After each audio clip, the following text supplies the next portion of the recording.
naira worth of deals in a situation where people are complaining that things are not happening. So we'd like to get his perspective on how this can impact house delivery in Nigeria.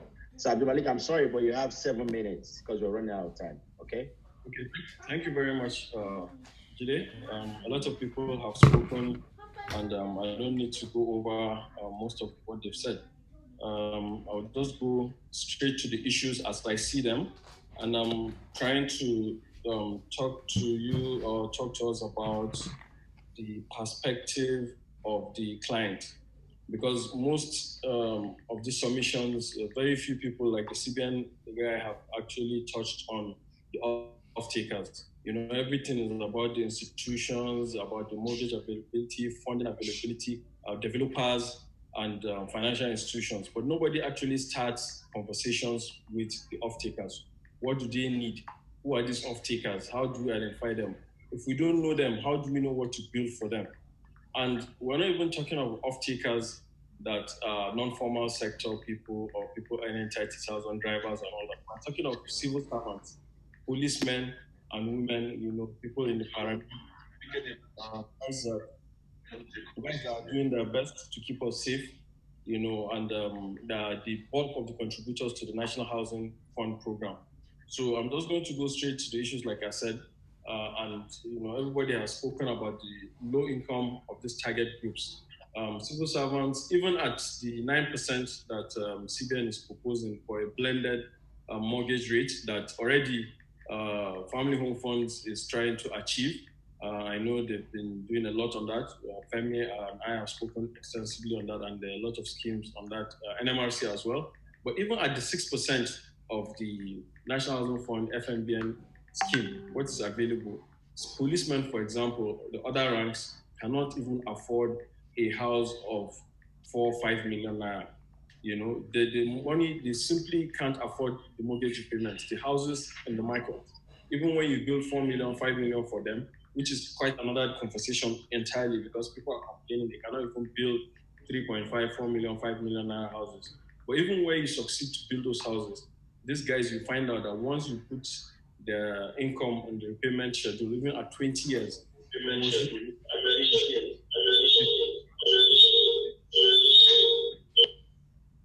sorry, so even at 20 years, tenor, long tenor, zero equity contribution, they still can't afford, to service these facilities.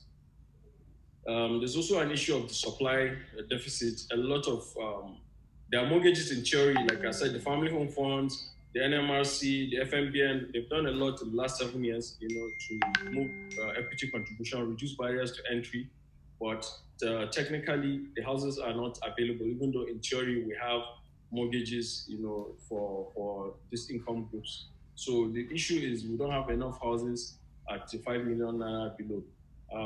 The funding challenges, everybody has spoken about the source of funds are very high interest rates, and ultimately these funds are passed on to the off-takers and the price of the house. We have to also be sincere and say that there's a lot of capacity issues on the part of real estate developers. We have very, very few developers today in the market, that can give you 100 houses, even if you give them the funding. There are some issues around organization, about project management, about skilled labor.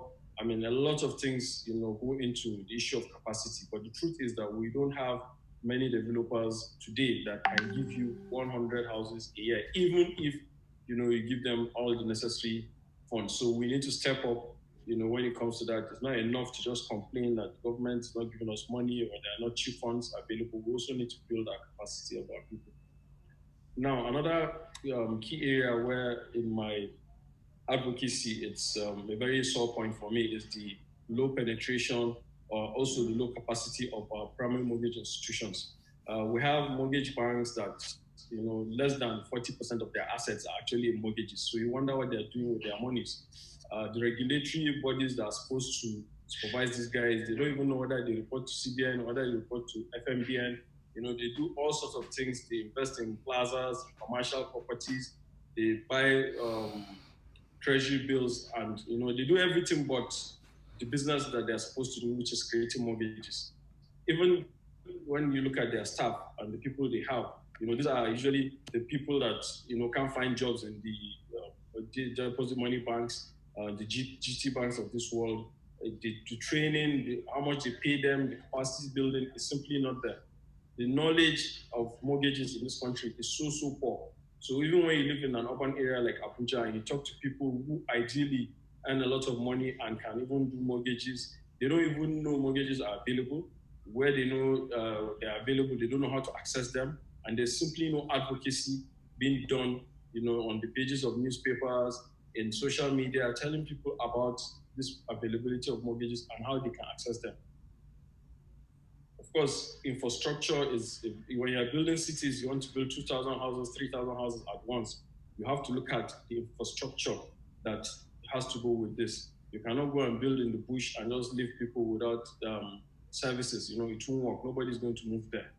And I'm thinking that, as part of the solutions, we have to find a way that this cost of infrastructure will be taken off the developers and ultimately off the off-takers at the end of the day. Government has to find a way of providing infrastructure as part of, that is what government ought to do anyway, to provide infrastructure for people. So the solutions, quickly, I looked at the federal government's pronouncement recently through the CBN of saying that they're giving 500 billion to housing, in this post-COVID package that they're doing. And personally, even though I'm a developer, I'm totally against handing that money to developers because we've done this in the past through the estate development loans of the Federal Mortgage Bank, and no significant impact, no accountability, and a lot of those loans ultimately go to politicians and they go bad.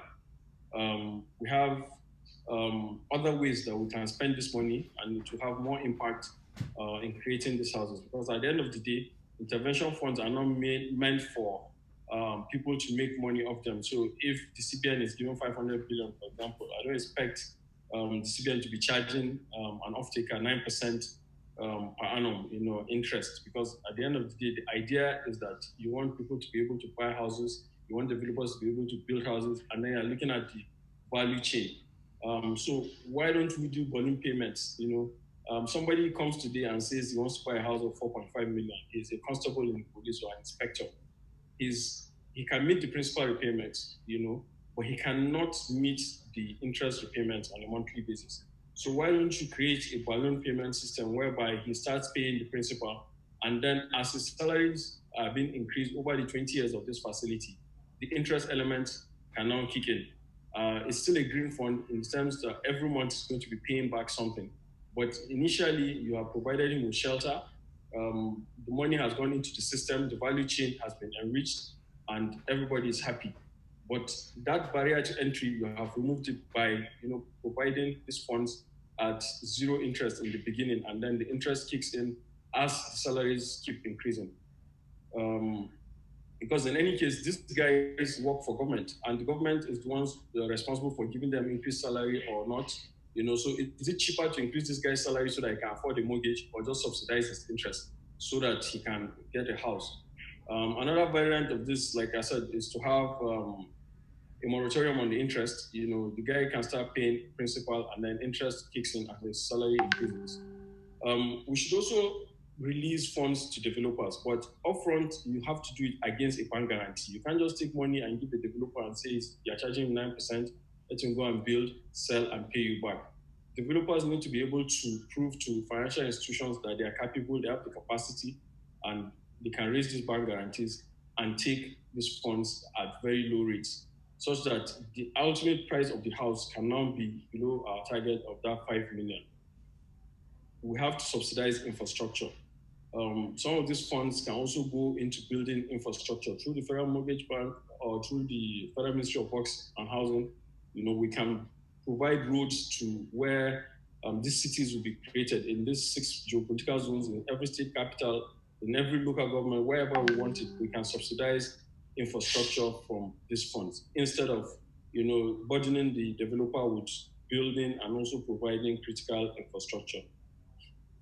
The CBN can also talk to people like Dangote, that is cement, for example, and fix a price.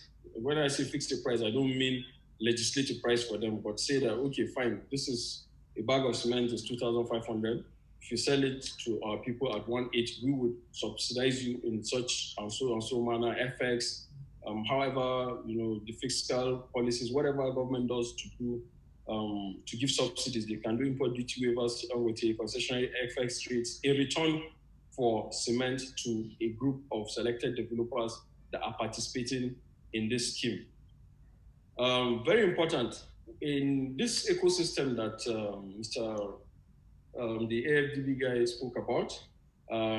We don't have mortgage brokerage firms in Nigeria. We have a lot of agents. Our agents have no capacity, no education. They cannot educate. You meet them under a tree. Everybody's selling a house. Everybody wants a commission, especially in Abuja and Lagos, I guess in other urban centers in Nigeria. So we need to have guidelines and registration for real estate mortgage brokerage firms. Firms that go out and educate off-takers as to their opportunities out there, the mortgages available, the houses for them, take over the whole process, help them, package them for mortgages. I started my business 6 years ago as a mortgage brokerage firm, a real estate marketing firm. And gradually, we went into development that way. So I think that is also something that will add serious value to the sector, because everybody has said this as well. The importance of shelter, cannot be overemphasized. Employment, industrialization, government revenues, the multiplier effect is there. And we know this from the years that we've been interacting, from when I was a banker 10, 12 years ago, trying to do mortgages for people, a lot of MDAs. By the time you see their salaries, and by the time you put it, in a mortgage repayment schedule, a mortgage repayment calculator, as is used by primary mortgage institutions, and the Federal Mortgage Bank, you find out that a high court judge in Abuja, for example, cannot even afford a house of 15 million. So how can an inspector in the police or a constable be able to afford a house? So we've gathered incredible amount of data. We've seen, we know what people can afford, and that is always our starting point to say, okay, these people can afford the house of 3.5 million. How can I build the house of 3.5 million? How can I get funding from private investors, from financial institutions? How can I make my project bankable? So a lot of work also rests with us as developers. We need to do our research. We need to make ourselves bankable. We need to sell. We need to learn how to sell. We need to package people. And definitely the funds are out there. We all are aware of recently the 500 billion sukuk that was oversubscribed. The federal government sukuk that was oversubscribed by 500 billion. We hear every once in a while when a Ponzi scheme collapses, of how many billions people give it. So the money is there and people are willing to invest in it, but you have to make it a bankable instrument. There's no developer today in Nigeria that is even trying to do serious REITs. All of us are just looking for government intervention. We need to be the federal government of ourselves. We can create these opportunities. The opportunities are already there. It's just about finding new ways, innovative ways. We need to round up now, Abdulmalik. So I think I would stop here. We need to make the off-taker the centerpiece of all the policies that we do. We need to look at how we can make housing affordable and how we can pass subsidies onto the off-taker, not to developers or to financial institutions. Thank you very much. Thank you. Thank you for that presentation. I also have a lot of questions for you, and I can assure you that people like Kim, if he's here, is going to take you up on your comments on rates. I agree that I don't even believe in subsidies in any form. I think subsidies, except if you're talking social housing, is a dirty word. So subsidies are both business and business, except you're talking about social housing. But we will come back to that. At this point, I'd like to call on, I addressed Professor